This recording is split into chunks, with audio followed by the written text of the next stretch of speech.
Dewa bela diri tak tertandingi. Bab 446 hingga bab 451. Bab 446. Gunung Yandang. Yandang adalah nama sebuah rangkaian pegunungan di barat laut kota Yangzhou. Banyak kelompok berpengaruh menetap di dalam rangkaian pegunungan ini.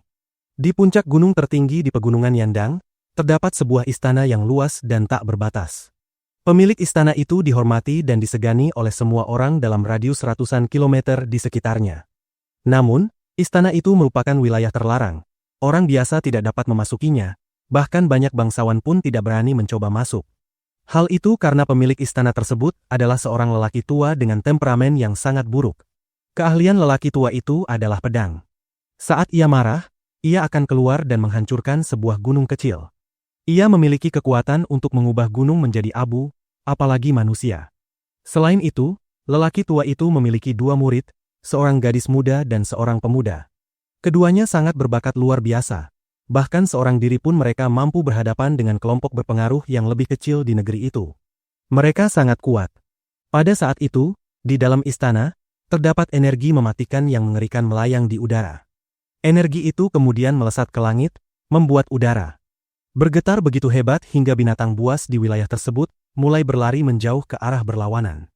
Energi mematikan itu begitu kuat dan dahsyat sehingga dapat mengguncang jiwa seseorang. Boom!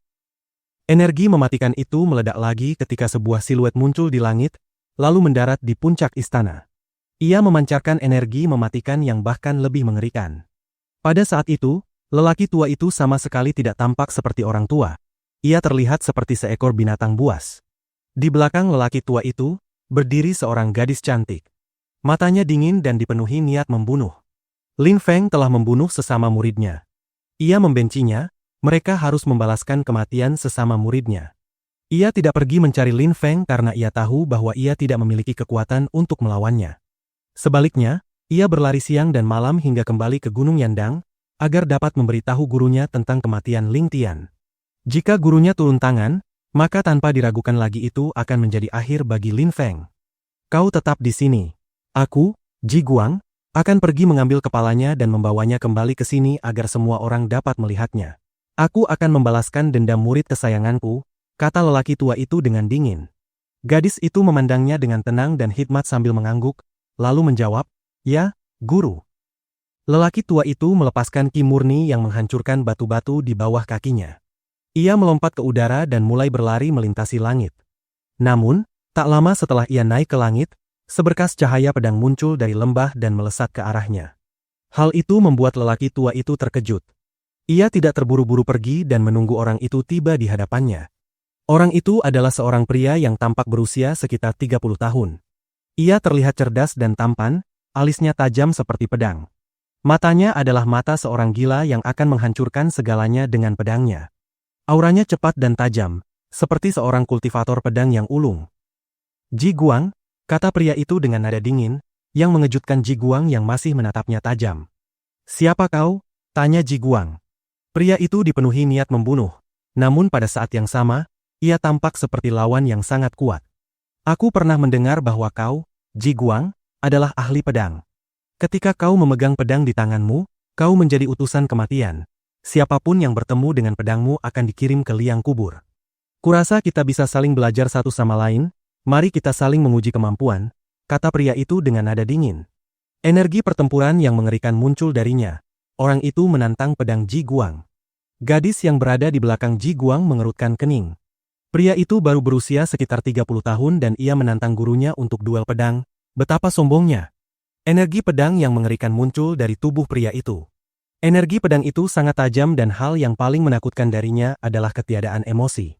Seolah-olah semua emosinya telah lenyap.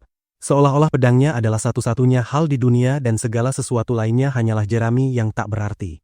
Zhuge Wuqing. Ji Guang terkejut. Meskipun ia belum pernah melihat Zhuge Wuqing, di Sui Yue, selain dirinya, tidak ada orang lain yang memiliki pedang sekuat dan setanpa emosi itu. Dua sosok kuat bertarung dengan pedang. Keduanya adalah kultivator pedang yang sangat terkenal, yang satu Ji Guang, yang lainnya Zhuge Wuqing. Ji Guang juga melepaskan energi pedang yang mengerikan yang menutupi langit. Tampak seolah-olah ada jutaan cahaya yang sangat terang berkelip di langit. Sangat menyilaukan. Seluruh pegunungan Yandang diterangi oleh energi pedangnya. Siapa yang bertarung?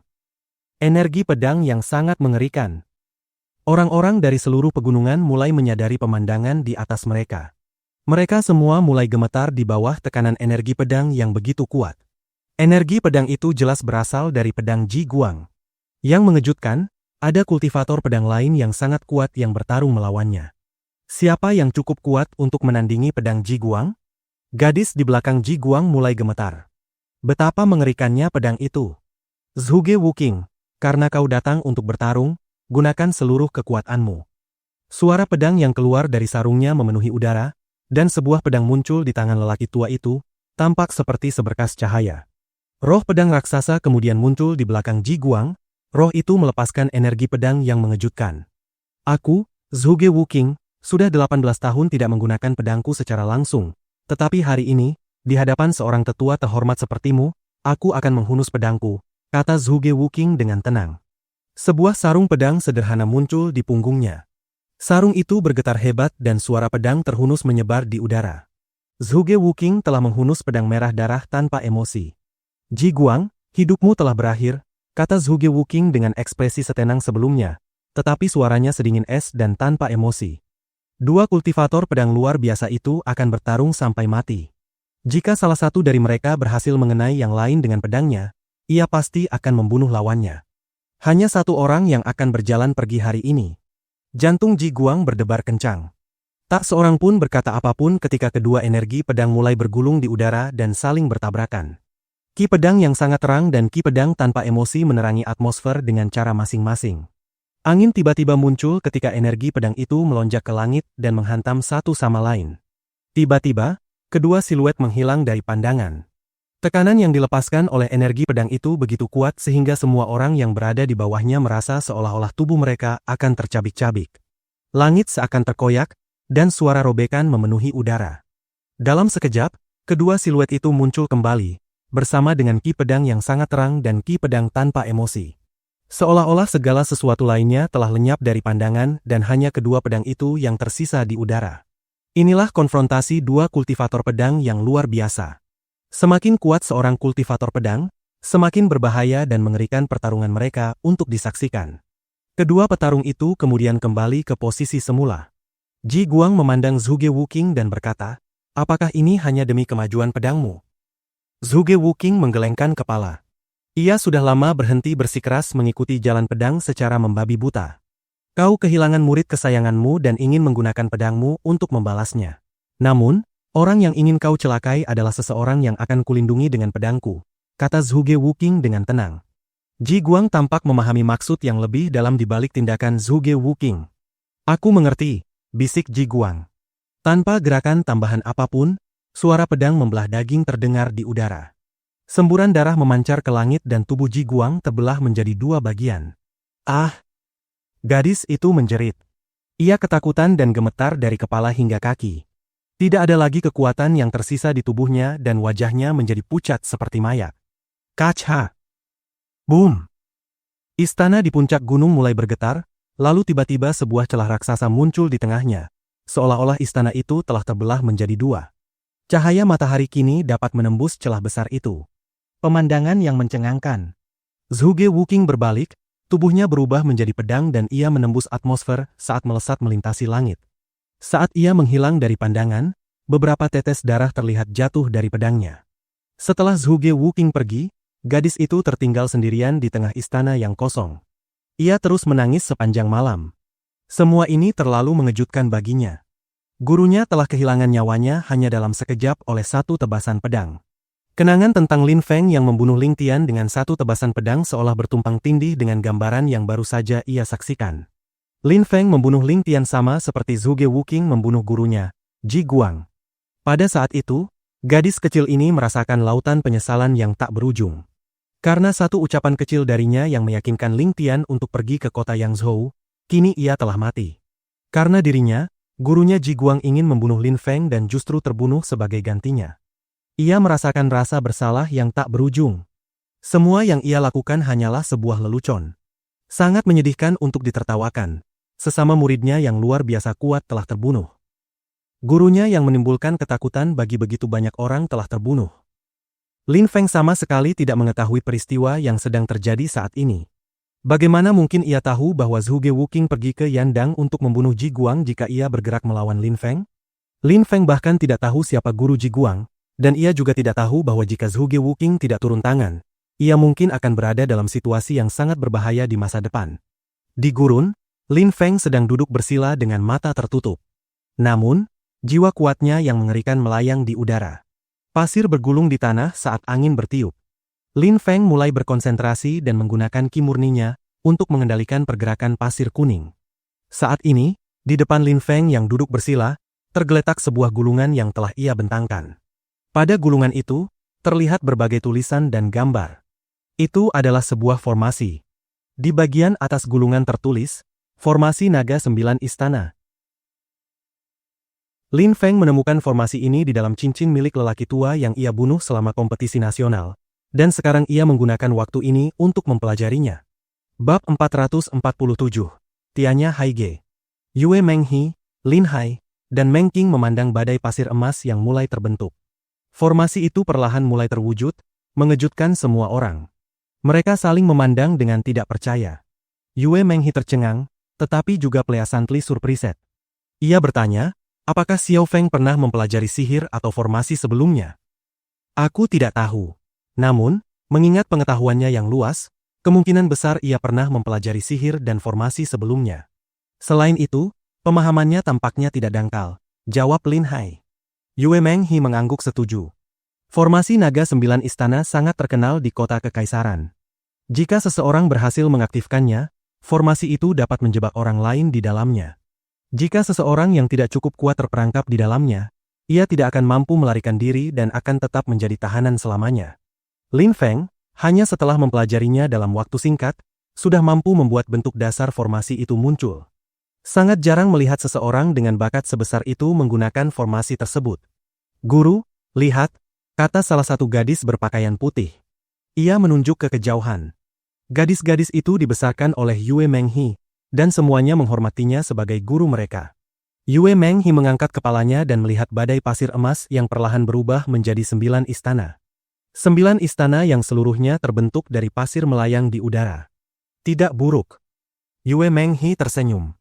9 istana itu sudah mulai terbentuk. Dalam waktu singkat, Lin Feng akan mampu mengaktifkan formasi Naga 9 Istana. Bagaimana mungkin ia tidak bahagia untuk putranya? Namun, pada saat itu, Lin Feng tiba-tiba membuka matanya. Matanya dipenuhi ekspresi yang dalam dan misterius. Pergi. Lin Feng menunjuk dengan jarinya, dan pasir emas mulai bersiul di udara. Pada saat yang sama, raungan naga memenuhi langit.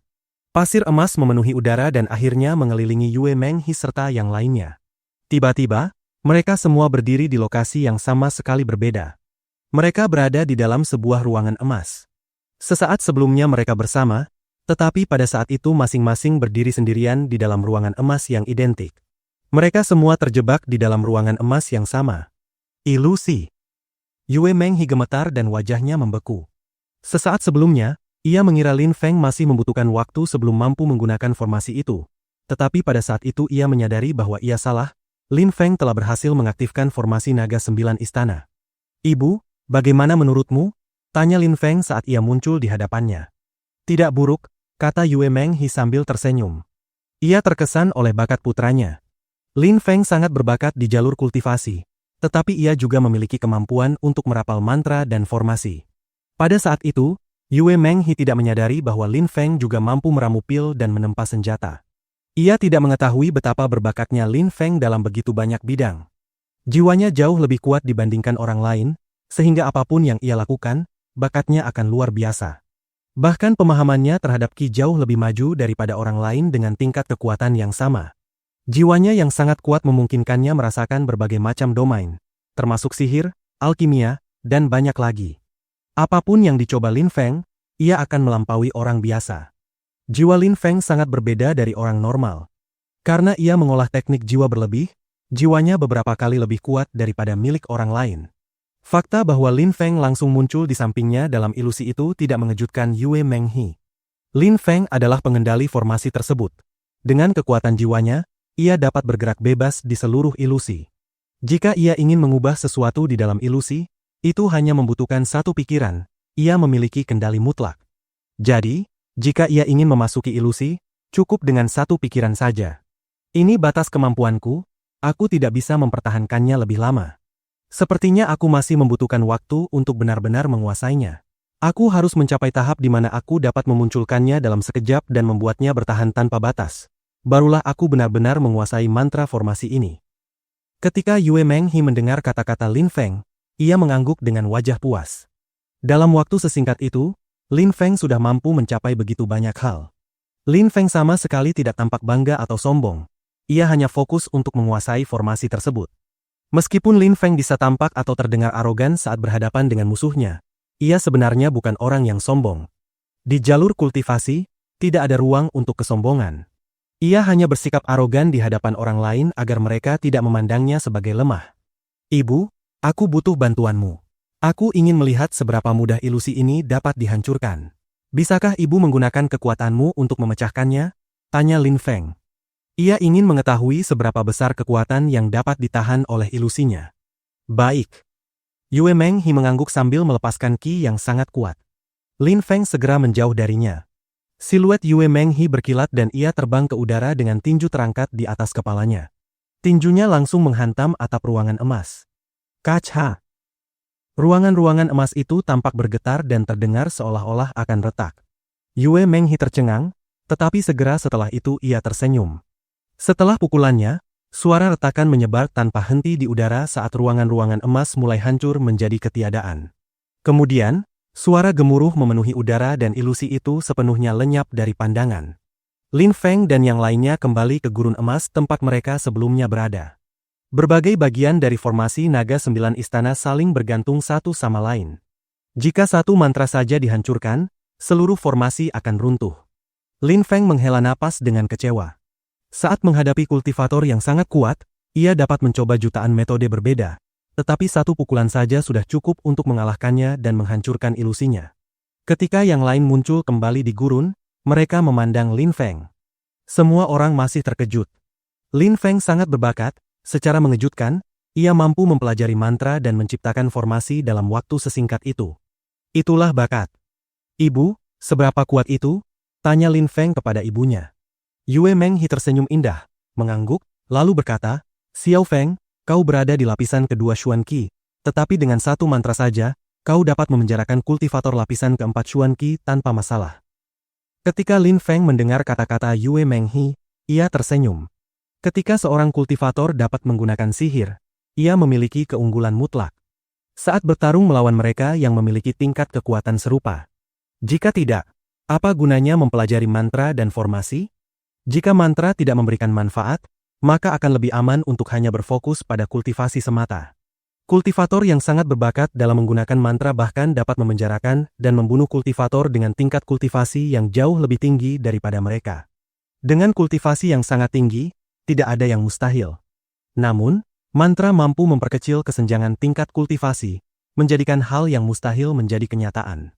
Oleh karena itu, banyak orang mendedikasikan hidup mereka pada sihir serta studi mantra dan formasi.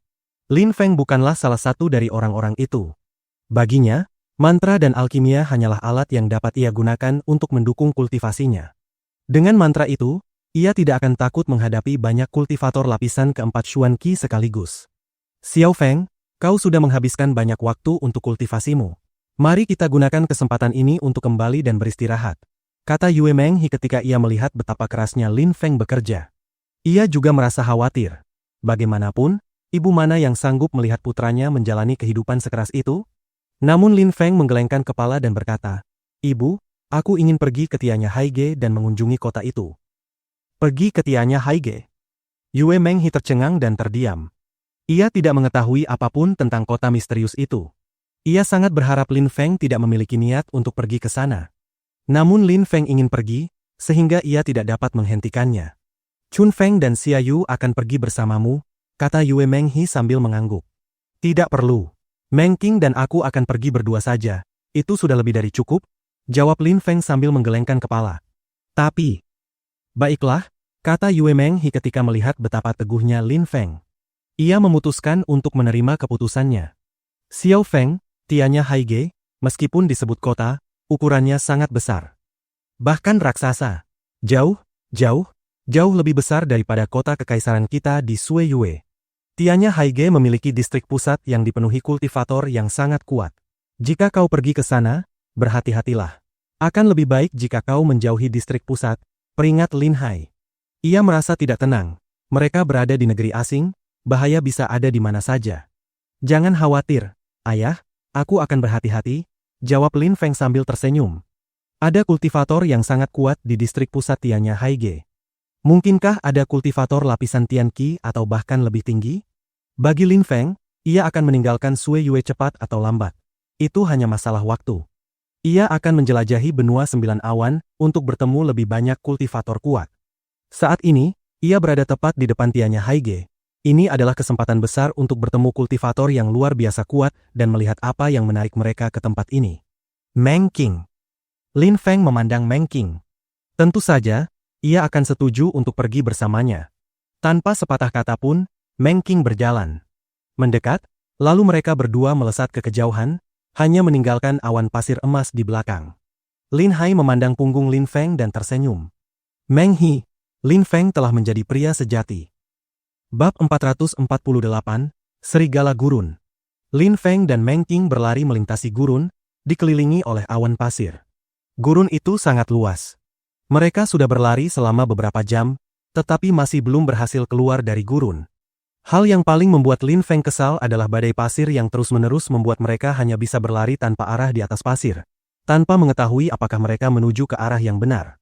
Meng Qing, maaf karena aku tidak mencari informasi lebih dulu sebelum memutuskan berangkat, kata Lin Feng ketika melihat Meng Qing tertutup pasir dan kelelahan karena terus berlari. Ia merasa bersalah. Ia mengira gurun itu jauh lebih kecil dan mereka bisa segera melintasinya. Tetapi setelah beberapa jam, selain beberapa siluet di kejauhan, mereka sama sekali tidak menemui apapun. Jangan menyalahkan dirimu, kata Meng Qing sambil menggelengkan kepala. Ia menatap ke kejauhan dan menunjuk sambil berkata, lihat, ada beberapa orang di sana. Ayo kita ke sana dan bertanya.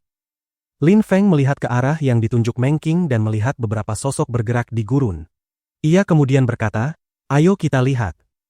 Keduanya mulai berlari dan dengan cepat tiba di depan orang-orang tersebut. Kelompok itu terdiri dari 4 pemuda dan seorang gadis. Mereka tampak mengenakan pakaian yang aneh, rambut mereka juga kusut dan tidak terawat. Kulit mereka yang kecoklatan dipadukan dengan rambut yang berantakan membuat mereka tampak liar. Namun, gadis itu sangat berbeda. Ia terlihat cukup cantik. Ketika kelima orang itu melihat Lin Feng tiba, mereka semua meliriknya. Lin Feng hanya menatap balik. Mereka berada di wilayah asing, jadi lebih baik melihat terlebih dahulu bagaimana penduduk setempat bersikap. Halo, ada yang bisa kami bantu? Tanya gadis itu, mengambil inisiatif untuk berbicara lebih dulu, yang membuat Lin Feng merasa lega. Meskipun ia hanya mengucapkan beberapa kata, Lin Feng dapat melihat bahwa orang-orang itu tidak terlalu berbeda dari mereka. Kami tersesat di gurun. Bisakah kalian membantu kami menemukan jalan? Tanya Lin Feng dengan sopan. Ketika mereka mendengar kata-kata Lin Feng, mereka tercengang. Tersesat di gurun? Mereka mungkin bangsawan muda yang tidak pernah meninggalkan rumah. Kalau tidak bagaimana mungkin mereka tersesat? Selain itu, dibandingkan dengan kelompok tersebut, keduanya tampak sangat bersih dan elegan. Lin Feng tampan dan terlihat sangat bijaksana untuk usianya. Meng Qing, meskipun mengenakan kerudung halus yang menutupi wajahnya, mereka tetap dapat melihat bahwa fitur wajahnya sangat indah. Hanya ada satu arah untuk pergi, terus bergerak ke barat dan kalian pada akhirnya akan keluar dari gurun. Kami juga menuju ke sana, jadi kita bisa pergi bersama, kata gadis itu sambil tersenyum. Matanya berkilau, ia tampak sangat antusias. Baik, kata Lin Feng. Bagaimana mungkin ia menolak? Berbaur dengan penduduk setempat adalah cara yang baik untuk mempelajari budaya dan tradisi mereka. Namaku Nuona, kata gadis itu sambil tersenyum pada Lin Feng. Ia senang melihat respons cepat Lin Feng. Lin Feng, jawab Lin Feng. Lin Feng, bisik Nuona. Ia kemudian bertanya, Lin Feng, jika kau tersesat di gurun, bagaimana kau bisa sampai ke sini? Aku tidak ada kegiatan di rumah, jadi aku ingin menjelajah, jawab Lin Feng dengan suara lembut sambil tersenyum. Kau berasal dari kota? Tanya Nuona, yang membuat Lin Feng terkejut. Dari kota? Mungkinkah orang-orang ini bukan berasal dari Tianya Haige? Kau bisa mengatakan begitu, jawab Lin Feng sambil mengangguk. Jawabannya sangat cepat. Nuona tidak meragukan kata-katanya. Lin Feng dan Meng Qing tampak begitu bersih dan elegan. Jika mereka tersesat di gurun, kemungkinan besar mereka memang berasal dari kota. Kau sangat berani, ternyata kau sudah masuk jauh ke wilayah Serigala Gurun. Desah Nuona, yang membuat Lin Feng tercengang. Serigala Gurun? Jangan bilang kau tidak tahu tentang Serigala Gurun. Nuona kehabisan kata-kata. Tuan muda macam apa Lin Feng ini? Ternyata ia bahkan belum pernah mendengar bahwa wilayah luar kota adalah teritori Serigala Gurun. Lin Feng tersenyum pahit. Ini adalah pertama kalinya ia berada di negeri ini. Tidak mengetahui tentang mereka sama sekali bukan hal aneh. Lin Feng, di dalam kota mungkin ada orang yang bisa melindungimu, tetapi di luar kota, di wilayah Serigala Gurun, kau harus sangat berhati-hati. Mereka sangat liar, agresif, brutal, dan kejam. Jika kau melihat mereka, kau harus menghindarinya. Mereka adalah kelompok terkuat di luar kota. Tidak mungkin bagi kita untuk melawan mereka, jelas Nuona kepada Lin Feng. Lin Feng mulai memahami situasinya dengan lebih baik. Serigala Gurun hanyalah kelompok bandit yang sangat kuat. Terum, terum, terum. Tanah mulai bergetar di bawah kaki mereka dan awan pasir raksasa terlihat di kejauhan. Sekelompok penunggang kuda muncul dari kejauhan. Nuona dan yang lainnya membeku ketakutan. Mereka mengangkat kepala dan menatap ke arah kelompok itu. Ketika melihat awan pasir yang sangat besar, ekspresi mereka perlahan menjadi suram. Sial, baru saja disebut. Lin Feng, mereka dari Serigala Gurun. Kita harus pergi, kita tidak boleh bertemu dengan mereka. Mereka bisa saja memutuskan untuk menyerang kita. Sambil berbicara, Nuona mulai berlari. Keempat orang dari kelompoknya segera mengikuti di belakangnya. Lin Feng tertegun. Ia melirik kuda-kuda di kejauhan, lalu mengikuti di belakang Nuona. Mereka harus bergegas jika ingin menghindari kelompok bandit itu. Namun, yang mengejutkan Nuona, suara derap kuda semakin lama semakin keras, seolah-olah mereka semakin mendekat. Nuona menoleh ke belakang dan wajahnya menjadi pucat seperti mayat. Mereka benar-benar bergerak ke arah mereka. Oh tidak. Nuona terkejut. Ia mulai berlari lebih cepat, tetapi bagaimana mungkin ia bisa lebih cepat dari kuda? Tak lama kemudian, para penunggang kuda itu tiba dan langsung mengepung mereka. Mereka mulai berputar mengelilingi mereka, membentuk cincin pasir. Di tengah awan pasir itu, para bandit tampak sangat menikmati situasi tersebut, terutama pemimpin mereka, seorang pemuda. Ia tampak hampir meledak tertawa. Ia menatap Meng Qing dan Nuona tanpa berkedip, dengan ekspresi yang sangat cabul. Nuona dan teman-temannya memasang wajah muram. Hal yang paling mereka takuti benar-benar terjadi. Tanpa diduga, mereka bertemu dengan Serigala Gurun.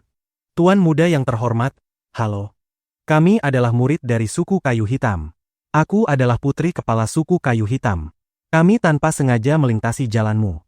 Aku harap Anda tidak tersinggung dan bersedia membiarkan kami pergi, kata Nuona dengan nada sopan. Pada saat yang sama, ia menyebutkan status sosialnya untuk mencoba membuat Serigala Gurun tidak terlalu agresif. Kuda-kuda akhirnya berhenti berlari. Pemuda berwajah jahat itu tersenyum dingin dan berkata, "Putri kepala suku Kayu Hitam? Wow, luar biasa, hebat sekali.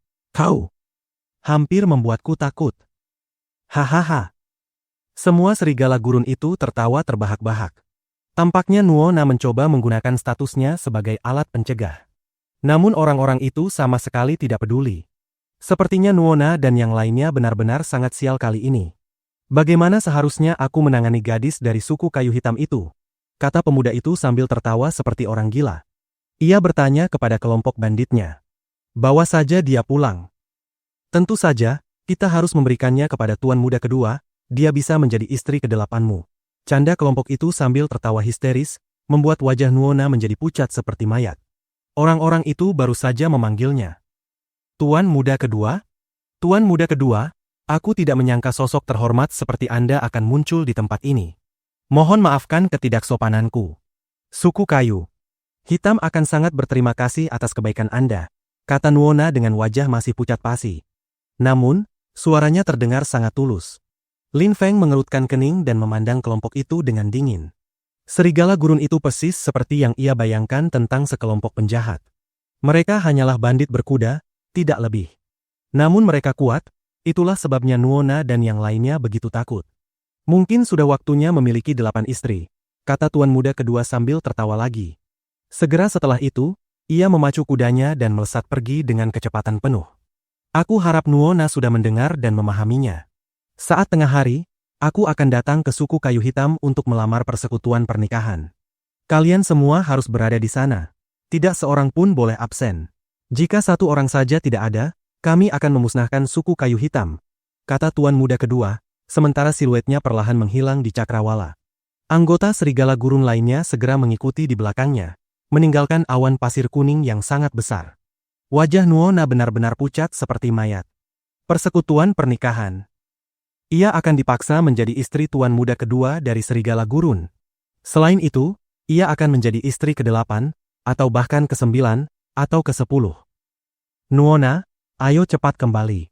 Kita harus berbicara dengan kepala suku, kata salah satu pemuda kepada Nuona dengan cemas. Kembali.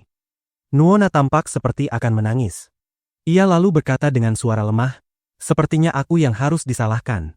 Di luar kota, serigala gurun ada di mana-mana. Bagaimana seharusnya aku menangani gadis dari suku kayu hitam itu? Kata pemuda itu sambil tertawa seperti orang gila. Ia bertanya kepada kelompok banditnya. Bawa saja dia pulang. Tentu saja, kita harus memberikannya kepada tuan muda kedua, dia bisa menjadi istri ke-8-mu. Canda kelompok itu sambil tertawa histeris, membuat wajah Nuona menjadi pucat seperti mayat. Orang-orang itu baru saja memanggilnya. Tuan muda kedua? Tuan muda kedua, aku tidak menyangka sosok terhormat seperti Anda akan muncul di tempat ini. Mohon maafkan ketidaksopananku. Suku kayu hitam akan sangat berterima kasih atas kebaikan Anda, kata Nuona dengan wajah masih pucat pasi. Namun, suaranya terdengar sangat tulus. Lin Feng mengerutkan kening dan memandang kelompok itu dengan dingin. Serigala gurun itu persis seperti yang ia bayangkan tentang sekelompok penjahat. Mereka hanyalah bandit berkuda, tidak lebih. Namun mereka kuat, itulah sebabnya Nuona dan yang lainnya begitu takut. Mungkin sudah waktunya memiliki 8 istri, kata tuan muda kedua sambil tertawa lagi. Segera setelah itu, ia memacu kudanya dan melesat pergi dengan kecepatan penuh. Aku harap Nuona sudah mendengar dan memahaminya. Saat tengah hari, aku akan datang ke suku kayu hitam untuk melamar persekutuan pernikahan. Kalian semua harus berada di sana. Tidak seorang pun boleh absen. Jika satu orang saja tidak ada, kami akan memusnahkan suku kayu hitam, kata tuan muda kedua, sementara siluetnya perlahan menghilang di cakrawala. Anggota serigala gurun lainnya segera mengikuti di belakangnya, meninggalkan awan pasir kuning yang sangat besar. Wajah Nuona benar-benar pucat seperti mayat. Persekutuan pernikahan. Ia akan dipaksa menjadi istri tuan muda kedua dari serigala gurun. Selain itu, ia akan menjadi istri ke-8, atau bahkan ke-9, atau ke-10. Nuona, ayo cepat kembali. Kita harus berbicara dengan kepala suku, kata salah satu pemuda kepada Nuona dengan cemas. Kembali. Nuona tampak seperti akan menangis. Ia lalu berkata dengan suara lemah, sepertinya aku yang harus disalahkan. Di luar kota, serigala gurun ada di mana-mana. Bab 449, Suku. Nuona berbalik dan memandang Lin Feng. Lin Feng, gadis cantik itu istrimu? Istri. Lin Feng tercengang, tetapi segera tersenyum hangat dan menjawab, ya, dia. Meng Qing yang duduk di sampingnya mendengar itu dan merasa sangat malu. Tetapi pada saat yang sama, perasaan manis dan hangat memenuhi hatinya. Kalian berdua harus melarikan diri. Cepat, kembali ke kota, kata Nuona. Lin Feng tampak terkejut dan menjawab, tapi kau mendengar pria itu, dia mengatakan bahwa besok tengah hari kita semua harus berada di sana. Tidak seorang pun boleh absen, jika tidak dia akan menghancurkan sukumu. Aku mendengarnya, tetapi aku tidak bisa melibatkan kalian. Tuan muda kedua dari serigala gurun mungkin juga tertarik pada istrimu. Kalian harus pergi secepat mungkin, kata Nuona. Ia menyarankan Lin Feng untuk pergi. Lalu bagaimana denganmu? Bagaimana jika bencana terjadi? Lin Feng terkejut. Ia tidak menyangka Nuona akan menyuruh mereka pergi saat dirinya berada dalam situasi sekritis ini. Aku akan mengorbankan diriku dan menikah dengan tuan muda kedua dari serigala gurun. Dengan begitu, tidak akan terjadi apa-apa pada suku kayu hitam, kata Nuona. Tidak, kau tidak boleh melakukan itu. Bagaimana mungkin kau menikah dengannya? Kata salah satu pemuda sambil menggelengkan kepala dengan panik. Ketika Nuona melihat ekspresinya, ia tersenyum pahit dan berkata, Hei Shan, maafkan aku. Aku tidak akan bisa menikah denganmu di masa depan saat kau menjadi pejuang terkuat di suku. Nuona, aku tidak akan pernah membiarkanmu menikah dengan salah satu serigala gurun, jawab He Shan dengan ekspresi garang. Ia terus menggelengkan kepala berulang-ulang. Nuona hanya tersenyum pahit. Betapa sialnya mereka bertemu dengan tuan muda kedua dari serigala gurun. Nuona, kata Lin Feng pada saat itu, membuat Nuona menoleh kepadanya. Seberapa kuat serigala gurun? Tanya Lin Feng. Nuona menatap Lin Feng dan segera berbicara perlahan. Sangat kuat. Sebenarnya, serigala gurun adalah sebuah suku. Mereka adalah suku terkuat di luar kota. Mereka jauh lebih kuat daripada sebagian besar suku lainnya. Itulah sebabnya mereka bisa berkeliaran dengan bebas. Selain mereka, masih ada banyak suku lain yang mengembara di gurun, dan banyak di antaranya dapat dengan mudah menghancurkan sukuku. Bagaimana dengan kekuatan tempur mereka? Tanya Lin Feng lagi. Serigala gurun adalah sebuah suku yang terbagi menjadi banyak cabang kecil. Untuk menjadi kepala salah satu cabang itu, seorang kultivator harus setidaknya telah menembus lapisan Xuan Qi. Mereka juga merupakan pilar suku dan sangat kuat. Serigala gurun memiliki banyak kultivator kuat. Yang terlemah di antara mereka berada di lapisan Ling Qi. Selain itu, kepala seluruh suku, Raja Serigala, sangat kuat, tetapi aku tidak tahu seberapa kuat tepatnya. Yang bisa kupastikan adalah bahwa ia setidaknya telah menembus lapisan pertama Xuan Qi ke lapisan kedua, atau mungkin lebih. Jika tidak, ia tidak akan mampu menduduki posisinya sebagai Raja Serigala. Setelah Nuona menjelaskan semua itu kepada Lin Feng, ia terdiam sejenak, matanya berkilau, lapisan kedua Xuan Qi. Ayo kita pergi ke suku kayu hitam bersama, kata Lin Feng saat itu, membuat Nuona tercengang. Ia tidak mengerti mengapa Lin Feng ingin ikut. Lin Feng, kau yakin? Tanya Nuona dengan serius.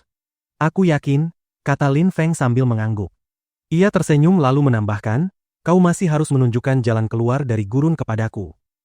Ketika Nuona mendengar kata-kata Lin Feng, ia tersenyum. Karena Lin Feng bersikeras, ia tidak mencoba membujuknya lagi. Ia hanya mengangguk dan berkata, baiklah, kita semua kembali ke suku kayu hitam.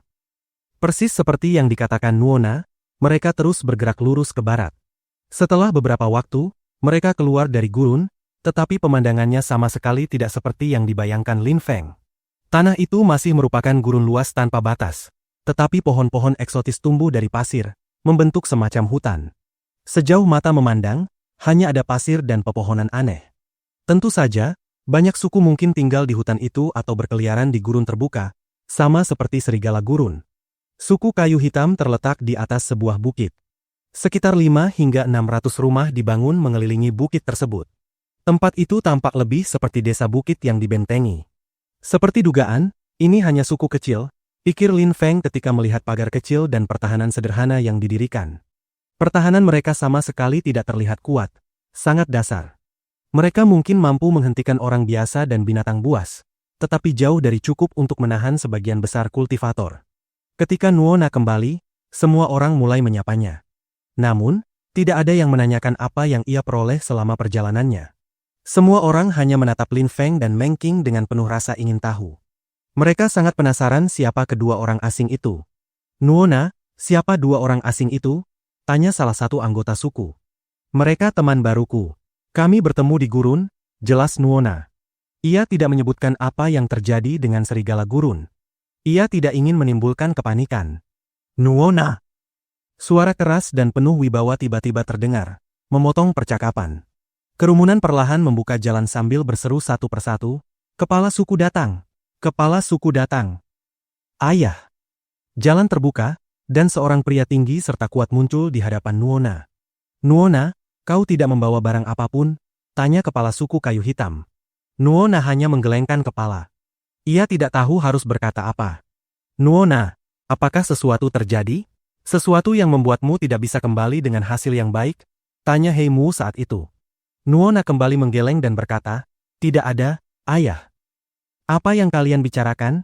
Tiba-tiba kata He Shan sambil melangkah maju. Ia menatap He Mu dan berkata, ayah angkat, kami bertemu dengan serigala gurun. Serigala gurun. Ketika kerumunan mendengar kata-kata itu, banyak orang mulai gemetar. Mereka semua tampak ketakutan. He Shan, tutup mulutmu, teriak Nuona, tetapi ayahnya menatapnya tajam hingga ia menundukkan kepala dalam diam. Ia kemudian berkata kepada He Shan, Anakku, ceritakan apa yang terjadi. Ayah angkat, kami bertemu dengan dua orang ini saat melintasi gurun, lalu serigala gurun muncul. Salah satu dari mereka adalah Tuan Muda kedua. Ia dengan jelas mengatakan bahwa besok tengah hari ia akan datang untuk melamar persekutuan pernikahan. Mereka juga mengatakan bahwa kita semua harus berada di sini. Jika satu orang saja tidak ada, mereka akan menghancurkan suku ini.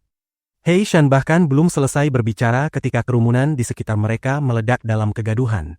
Berbagai komentar terkejut menyebar di antara orang-orang. Hei Mu juga tampak tercengang. Tuan Muda kedua dari serigala gurun. Dikatakan bahwa pemuda cabul itu mencintai wanita lebih dari apapun di dunia. Jika ia melihat wanita cantik, wanita itu akan dipaksa menjadi istrinya. Ia sudah memiliki 7 istri, tetapi itu masih belum cukup baginya. Ia tidak pernah merasa puas. Nuona, apa yang ingin kau lakukan? Nuona mendesah dingin. Ia terdiam beberapa detik, lalu menjawab, aku ingin Lin Feng dan istrinya pergi. Kemudian aku akan mengorbankan diriku dan menikah dengan Tuan Muda kedua dari serigala gurun. Dengan begitu, hanya aku yang akan menderita. Tidak ada orang lain yang perlu terlibat dan tidak akan terjadi apa-apa pada suku ini. Kau terlalu naif, kata Hei Mu memotong putrinya. Tidak mungkin bernegosiasi dengan orang seperti mereka. Selain itu, bagaimana kau tahu bahwa kaulah yang ia inginkan? Saat berbicara, Hei Mu melirik Meng Qing. Ia dapat melihat betapa luar biasanya kecantikan wajahnya. Tuan Muda kedua kemungkinan besar sangat tertarik padanya. Nuona, kau masih belum memperkenalkan dua temanmu kepadaku, kata Hei Mu dengan suara keras sambil menatap Lin Feng. Lin Feng meliriknya. Hei Mu memang pantas menjadi kepala suku kayu hitam. Cara ia menangani situasi jauh lebih berpengalaman daripada Nuona. Aku bertemu Lin Feng di gurun dan kami menjadi teman. Wanita cantik itu adalah istrinya, kata Nuona memperkenalkan teman-temannya. Oh, mereka terlihat sangat serasi, jawab Hei Mu sambil mengangguk. Ia kemudian segera menambahkan, sudah larut, carikan tempat bagi tamu kita. Hei Shan, bawa Lin Feng dan istrinya ke salah satu rumah tamu. Selain itu, jangan mengganggu mereka dan biarkan mereka beristirahat. Ketika Hei Shan mendengar perintah Hei Mu, ia mengangguk dan berkata, baik, aku akan membiarkan mereka beristirahat. Lin Feng melirik Nuona dan melihat mulutnya sedikit terbuka. Ia tampak terkejut, tetapi tidak mengatakan apapun. Bagaimanapun juga, itu tidak akan ada gunanya, jadi ia tetap diam. Lin Feng, ikut denganku, kata Hei Shan dengan sopan. Segera setelah itu, ia membawa Meng Qing dan Lin Feng ke sebuah rumah besar dan menyiapkan segala sesuatu agar mereka bisa bermalam. Lin Feng tidak mengatakan apapun dan dengan senang hati menerimanya. Setelah Hei Shan pergi, Lin Feng mengerutkan kening. Ia berjalan ke jendela dan membukanya. Ia dapat dengan jelas merasakan bahwa beberapa orang sedang mengawasi mereka. Hei Shan tidak mempercayai Lin Feng. Ia takut Lin Feng akan pergi dan menyebabkan kehancuran suku kayu hitam. Karena itu, ia menempatkan orang-orang untuk mengawasi mereka, siap mencegat jika mereka mencoba pergi. Namun, jika Lin Feng benar-benar ingin pergi, apakah semua ini akan berguna? Bab 450. Orang yang paling penting. Hei Mu adalah kepala suku kayu hitam. Ia tidak bisa bersikap senaf Nuona dan menyuruh mereka pergi begitu saja. Selain itu, Hei Mu memahami situasinya jauh lebih baik daripada Nuona. Tuan Muda kedua dari serigala gurun kemungkinan besar bukan tertarik pada Nuona, melainkan pada istri Lin Feng. Jika itu benar, maka jika Lin Feng pergi, suku kayu hitam pasti akan dihancurkan. Itu adalah hal terakhir yang diinginkan Hei Mu. Ia tidak bisa mempertaruhkan ribuan nyawa dan membiarkan mereka pergi. Meskipun Lin Feng dapat memahami sudut pandang Hei Mu, ia tetap merasa marah. Tentu saja, ia adalah Lin Feng, bukan Hei Mu. Hei Mu dan Lin Feng bukanlah teman maupun musuh. Jadi mengapa ia harus peduli pada sudut pandang Hei Mu? Lin Feng tidak ingin orang lain memata-matai dirinya. Tidak ada orang yang mau menerima hal seperti itu. Jika Hei Mu benar-benar ingin mereka tetap tinggal, ia bisa mengatakannya dengan jelas, tidak perlu menggunakan cara yang begitu tercela. Lagi pula, Lin Feng datang ke sini atas kehendaknya sendiri. Aku akan keluar, kata Lin Feng kepada Meng Qing sambil tersenyum. Meng Qing sedikit mengangguk. Ia tentu juga merasakan orang-orang yang mengepung mereka dan merasa tidak nyaman. Siapa yang mau diawasi orang asing saat tidur atau berkultivasi? Lin Feng meninggalkan ruangan dan mulai berjalan menjauh. Ia tampak seperti hendak meninggalkan wilayah suku Hei Mu. Seperti yang diduga, Lin Feng bahkan belum berjalan jauh ketika dua sosok muncul di depannya untuk menghalangi jalan. tetap diam tanpa berkata apapun. Apa yang kalian inginkan? Tanya Lin Feng dengan nada datar namun dingin. Tamu terhormat, silakan kembali, kata salah satu dari mereka. Ia mengenakan pakaian hitam dan suaranya dingin. Wajahnya tanpa ekspresi. Aku ingin keluar berjalan-jalan, jawab Lin Feng sambil menggelengkan kepala. Tamu terhormat, sebaiknya Anda kembali. Di luar sana ada binatang buas yang ganas, tidak aman, kata orang itu sambil tetap menghalangi jalannya.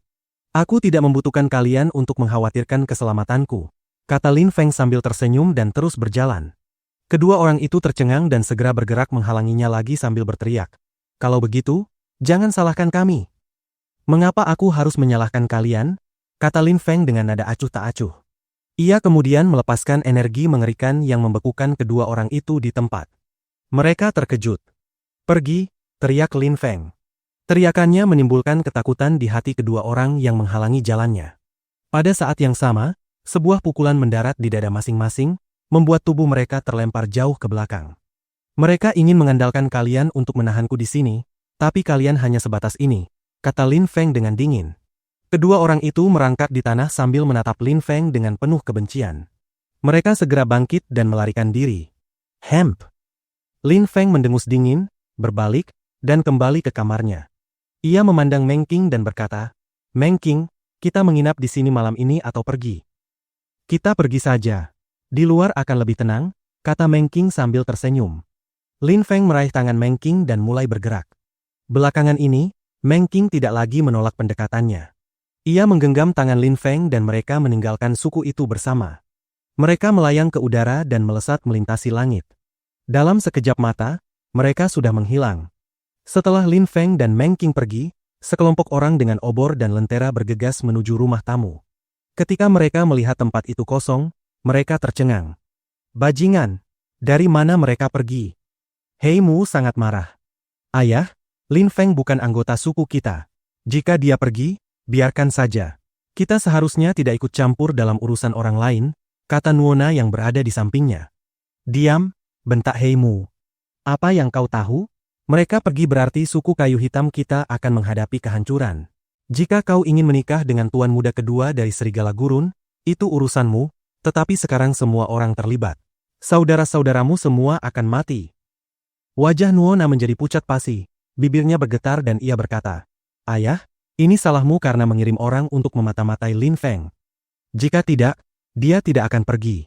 Jika dia ingin menghindari masalah ini, dia tidak akan datang ke suku kita sejak awal. Plak! Hei Mu murka dan langsung menampar wajah putrinya. Tatapannya sedingin es. Perempuan tak tahu diri. Lihat apa yang telah kau lakukan. Kau akan tinggal di rumah tamu sekarang. Aku akan mengunci pintunya, dan besok ketika tuan muda kedua datang, aku akan menyerahkan kuncinya kepadanya. Kau akan menjadi miliknya, dan aku bahkan akan memberi selamat padanya di pernikahan. Suara Hei Mu sedingin es.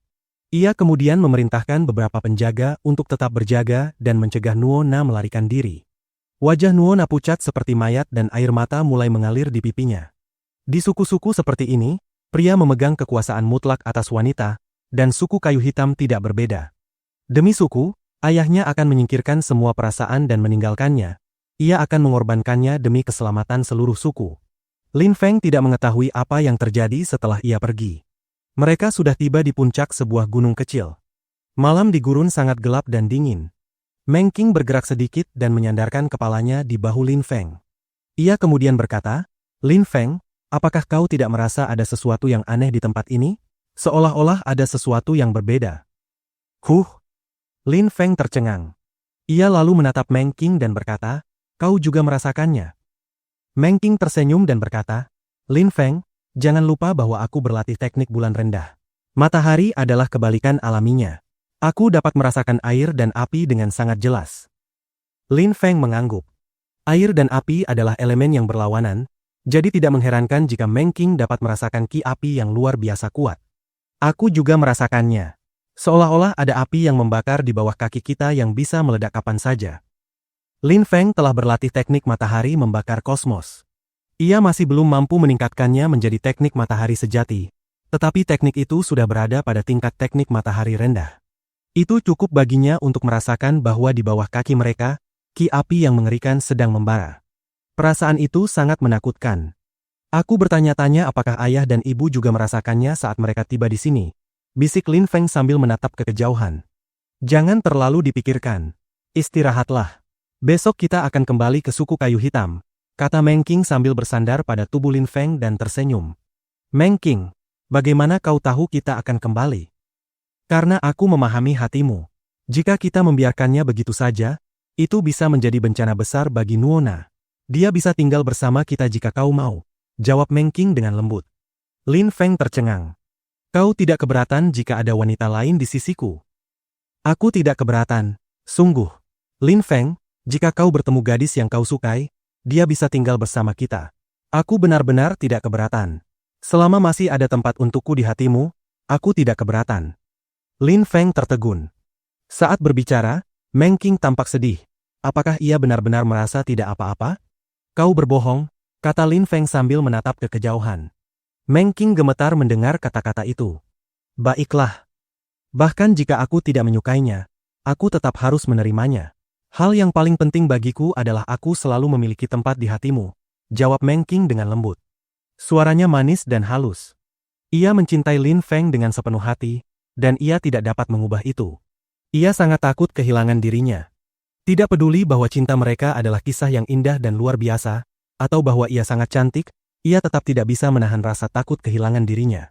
Lin Feng memeluk Meng Qing erat dan mengusap rambutnya dengan jari-jarinya. Wajahnya dipenuhi kehangatan dan kelembutan. Meng Qing adalah cinta pertamanya.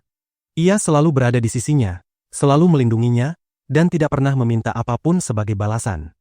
Entah ia bersikap dingin atau tertawa dengan sepenuh hati, Lin Feng mencintainya.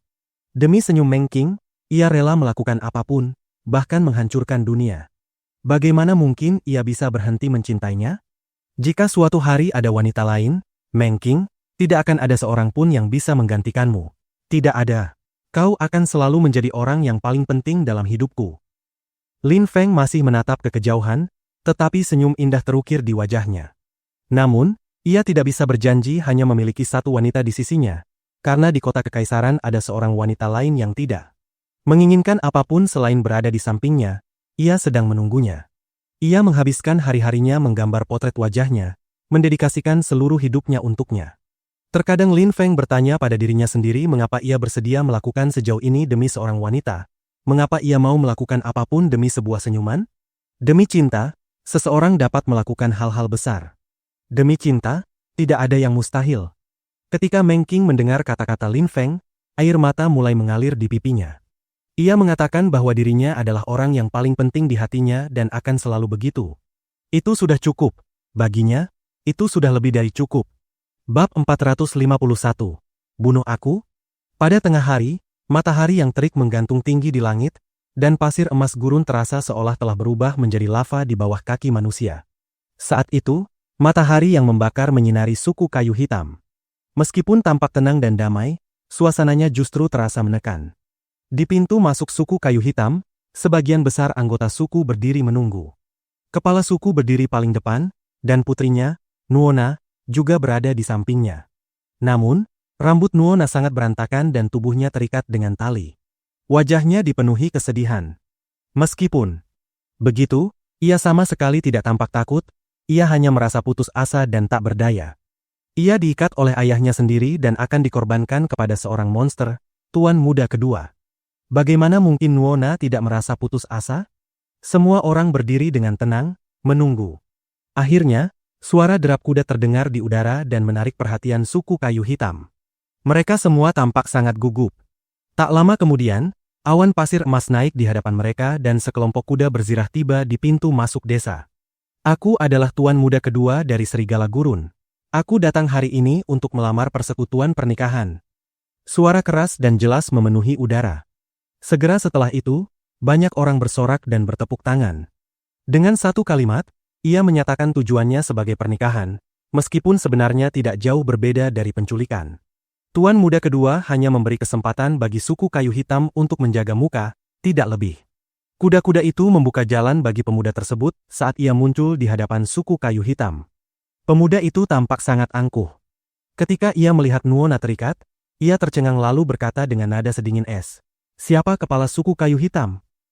Hei Mu melangkah maju dan menatap pemuda itu sambil membungkuk. Ia kemudian berkata dengan nada sangat sopan, "Tuan muda kedua yang terhormat, aku adalah kepala suku kayu hitam yang hina, Hei Mu. Aku mendengar bahwa Anda tertarik pada putriku, Nuona. Aku, Hei Mu, bersedia menyerahkannya kepada Anda. Ia sekarang milik Anda untuk diperlakukan sesuka hati." Namun tuan muda kedua mengerutkan kening dan berkata dengan dingin, "Siapa yang mengikatnya? Aku datang untuk melamar persekutuan pernikahan. Ini bukan penculikan. Selain itu, aku menginginkan putrimu dan gadis lain yang bersamanya kemarin. Serahkan keduanya kepadaku. Mereka akan menjadi istri-istriku yang baru." Seperti yang kuduga, Hei Mu tidak terkejut. Tuan muda kedua itu datang demi istri Lin Feng.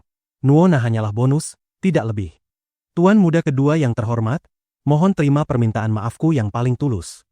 Aku mengikat Nuona karena dia dengan sukarela melepaskan gadis itu, kata Hei Mu dengan nada seolah marah kepada putrinya, padahal sebenarnya ia sangat takut pada tuan muda kedua. Serigala gurun adalah orang-orang paling kejam di wilayah ini. Jika tuan muda kedua tidak memaafkan mereka, maka itu akan menjadi akhir bagi suku kayu hitam. Ketika tuan muda kedua mendengar kata-kata Hei Mu, ia tercengang. Kemudian, cahaya dingin berkilat di matanya. "Apakah kau tahu mengapa aku datang ke sini? Apakah kau tahu apa tujuanku?" tanya tuan muda kedua dengan nada sangat agresif, membuat Hei Mu gemetar.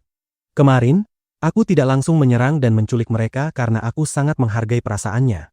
Aku menaruh rasa hormat dan penghargaan yang besar padanya. Itulah sebabnya aku mengatakan, dan aku tidak mungkin lebih jelas lagi, bahwa aku ingin semua orang berada di sini hari ini. Kalau tidak, menurutmu mengapa aku datang sendiri demi putrimu?" "Itu konyol." Suara tuan muda kedua semakin dingin dan semakin keras. Ia kemudian menambahkan, "Sekarang, kau membiarkannya pergi." Hei Mu gemetar, ia sangat ketakutan. "Tuan muda kedua yang terhormat, putriku kurang mendapat pendidikan yang baik, ia membiarkannya pergi. Anda dapat membawa Nuona dan memperlakukannya sesuka hati, Anda dapat mempermalukannya sesuai keinginan Anda." Ketika Nuona mendengar kata-kata ayahnya, wajahnya memerah. Ayahnya menyuruh monster itu membawanya dan mempermalukannya. Apakah ia masih bisa disebut ayahnya? "Akan kulakukan," kata tuan muda kedua dengan nada sedingin es sebelum menambahkan. "Tapi pertama-tama, aku akan menghancurkan suku kayu hitam." "Tuan muda," teriak Hei Mu. Ia mengangkat kepalanya dan berkata, "Tuan muda kedua, aku menawarkan putriku kepada Anda. Dan setelah itu, suku kayu hitam akan mematuhi semua perintah Anda. Kami akan bekerja untuk Anda." Tuan muda kedua tercengang. Ketika mendengar bahwa suku kayu hitam bersedia bekerja untuknya, ia berpikir itu mungkin hasil yang lebih baik daripada memusnahkan mereka. Dasar ayah tak tahu malu. Pada saat itu, sebuah suara dingin memenuhi udara. Semua orang tercengang. Siapa itu? Hei Mu berbalik dan segera melihat dua sosok di kejauhan berjalan perlahan ke arah mereka. Itu tidak lain adalah Lin Feng dan Meng Qing. Ketika Hei Mu melihat mereka, ia tercengang. Tuan muda kedua juga menyipitkan mata, lalu tersenyum. Ia tidak menyangka Lin Feng dan Meng Qing akan kembali. "Mengapa kau kembali?" teriak Nuona. "Lin Feng sudah pergi, mengapa ia kembali?" "Ia menyerahkan dirinya dan istrinya kepada musuh." "Aku tidak pernah berniat pergi," kata Lin Feng sambil tersenyum. Lin Feng dan Meng Qing dengan cepat tiba di depan semua orang. Kemudian mereka berdua menatap tajam tuan muda kedua. "Menarik," kata tuan muda kedua sambil tersenyum. Ia segera menambahkan, "Hei Mu, kau mengatakan akan bekerja untuk kami. Sekarang, pergi dan bunuh bocah itu, lalu serahkan gadis itu kepadaku." "Baik, Tuan," jawab Hei Mu, lalu menambahkan, "Hei Shan, pergi dan bunuh dia." "Ya, ayah angkat." Hei Shan melangkah maju dan menatap Lin Feng dengan tatapan sedingin es sambil melepaskan energi mematikan. Awalnya, ia seharusnya menikahi Nuona setelah menjadi pejuang terkuat di suku. Ia merasa bahwa berhenti untuk berbicara dengan Lin Feng adalah penyebab semua yang terjadi. Jika mereka tidak pernah bertemu Lin Feng di gurun, semua ini tidak akan terjadi, karena serigala gurun tidak akan tertarik pada mereka jika bukan karena Meng Qing. Lin Feng memandang energi mematikan Hei Shan dan tertawa. Ia kemudian berkata, "Aku memperingatkanmu, jangan menyerang. Aku tidak pernah menunjukkan belas kasihan kepada mereka yang ingin membunuhku." "Mati kau, bajingan," teriak Hei Shan dengan garang sambil menerjang Lin Feng. Ia melepaskan energi brutal yang menciptakan badai angin saat menyerang. Wow, kuat sekali, pikir anggota suku kayu hitam sambil memandang He Shan. Mereka semua bersorak untuknya. Ia memang pantas disebut pejuang suku kayu hitam. He Shan benar-benar kuat. Dengan sangat cepat, He Shan tiba di depan Lin Feng. Tinju He Shan semakin mendekati dada Lin Feng, tetapi Lin Feng tetap sama sekali tidak bergerak. Ia bahkan tidak bereaksi. Bunuh dia, teriak seseorang dari suku. Lin Feng harus mati agar mereka bisa selamat. Nuona membuka mulutnya, wajahnya pucat seperti mayat. Lin Feng telah kembali, tetapi ia akan mati. He Shan adalah salah satu pejuang terkuat suku kayu hitam. Bagaimana mungkin Lin Feng bisa melawannya? Saat Nuona memikirkan hal itu, tinju He Shan menghantam dada Lin Feng, membuat semua anggota suku kayu hitam tertawa kegirangan. He Shan sangat kuat, Lin Feng bahkan tidak melawan. Boom! Tinju He Shan menghantam dada Lin Feng, membuat pakaian Lin Feng berkibar tertiup angin. Namun, senyum mereka tiba-tiba membeku. Mereka semua dapat melihat dengan jelas bahwa Lin Feng masih berdiri, tidak bergerak, dan ekspresinya tidak berubah. Ia sama sekali tidak bergeser dan jelas masih sadar. Lin Feng tidak mati, ia bahkan tidak terluka. He Shan terkejut. Ia memukul Lin Feng lagi, tetapi Lin Feng tetap tidak bergerak, seperti gunung raksasa. He Shan tercengang. Ia mengangkat kepala dan menatap Lin Feng, yang kini tertawa karena merasa situasi itu sangat menggelikan. Bagaimana mungkin? Apa yang terjadi? Tinju He Shan bergetar, dan semua yang menyaksikan juga tercengang. Lin Feng telah dipukul berkali-kali di dada, tetapi ia bahkan tidak bergeser sedikit pun. Jadi begitu caramu berniat membunuhku, kata Lin Feng sambil tertawa dingin. Ia tampak sangat tenang, seolah-olah tidak terjadi apa-apa. Semua orang terpaku. Mereka tidak pernah membayangkan bahwa Lin Feng ternyata seorang kultivator kuat. Aku sudah memperingatkanmu untuk tidak menyerangku, kata Lin Feng dengan nada dingin. Ia kemudian perlahan mengangkat tangannya dan menunjuk dengan jarinya. Jari Lin Feng mengarah tepat ke He Shan. Tiba, jari itu mulai bergerak, membuat He Shan ketakutan dan segera mundur dengan cepat. Namun, dengan kekuatan selemah itu, apakah ia benar-benar punya kesempatan untuk melarikan diri? Jari Lin Feng segera mendarat di tenggorokan He Shan dan menyayat dari telinga ke telinga. Setelah mencengkeram lehernya dan tubuh He Shan kejang-kejang, ia perlahan roboh ke tanah, mati. He Shan mati? Hei Mu terkejut, jantungnya berdebar semakin hebat. Ia menatap sosok Lin Feng dengan tatapan kosong. Ia tidak pernah menyangka bahwa Lin Feng yang tampak halus dan tampan sebenarnya adalah seorang kultivator kuat. Hanya karena beberapa kata dari mereka, kau ingin membunuhku. Betapa konyolnya, ejek Lin Feng. Hei Mu ingin membunuhnya hanya karena perintah Tuan Muda kedua. Hei Mu yakin bahwa Lin Feng hanyalah bangsawan muda lemah, bukan kultivator kuat. Namun, jika ia tahu bahwa Tuan Muda kedua dari Serigala Gurun hanyalah seekor serangga dibandingkan dengan Lin Feng, ia pasti akan bertindak sangat berbeda. Ia benar-benar terguncang oleh perubahan keadaan yang tiba-tiba ini. Bersambung. Terima kasih sudah mendengarkan. Dukunganmu membantu channel ini tetap menghadirkan cerita setiap hari. Link dukungan tersedia di deskripsi.